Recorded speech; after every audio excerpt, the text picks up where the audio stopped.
C'était un procès hors norme, son verdict attendu depuis des années. Le tribunal de Paris a finalement condamné les anciens dirigeants de France Télécom.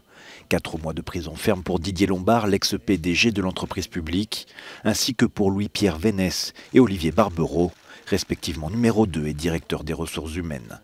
Le juge a estimé qu'ils avaient bien harcelé moralement certains salariés de l'entreprise, un soulagement pour les familles des victimes.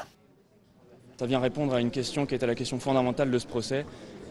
Est-ce qu'on peut se permettre de faire ce genre de choses? Est-ce qu'on peut se permettre, pour dégager du cash flow, de pousser des gens au suicide ou à la dépression? Au moins, on a une première réponse de la justice qui est non, c'est pas possible.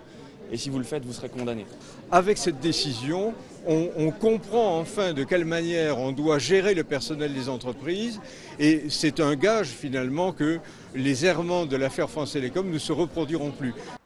Entre 2007 et 2008, Didier Lombard mène à marche forcée la privatisation de France Télécom. Les effectifs doivent fondre, 22 000 postes en moins sur les 100 000 que compte l'entreprise.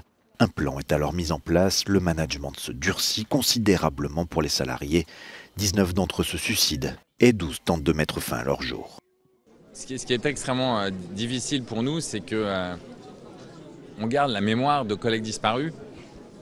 Et moi en particulier, où j'ai vu une de mes collègues mourir devant moi parce qu'elle s'est défenestrée du 5e étage et que vous n'avez que quelques mois de prison et quelques dizaines de milliers d'euros d'amende. Le jugement devrait pourtant faire jurisprudence car c'est une première, une condamnation sans qu'il y ait de lien direct entre les auteurs et les victimes. Côté prévenu, la décision a été très mal reçue.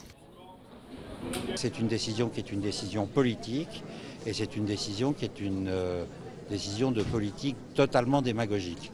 Les magistrats ont cherché à se faire plaisir, je le regrette, ils ne sont pas là pour ça, ils sont là pour dire le droit.